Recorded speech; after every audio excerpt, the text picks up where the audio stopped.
My name's Jordan, 36 years old. I recently inherited a rundown property from my late uncle.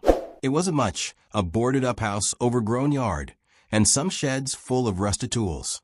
But it was mine. It sat right on the edge of an upscale HOA-run suburb, where the lawns were laser-cut, the mailboxes matched, and the Karen energy was at full blast. I started slow, cleaning up, removing trash, prepping for renovation. Then came the letters. Your property is a public eyesore.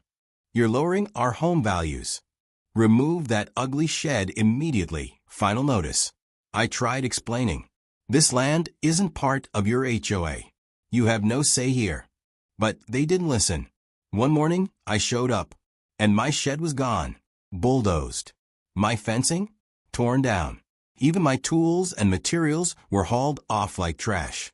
I was furious, but not surprised. Because what they didn't know was that I wasn't just some guy who inherited property. I was also the listed owner of the entire development's land lease.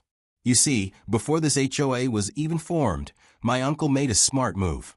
He sold developer surface rights only, keeping the land title under our family trust. They built fancy houses on land they didn't technically own.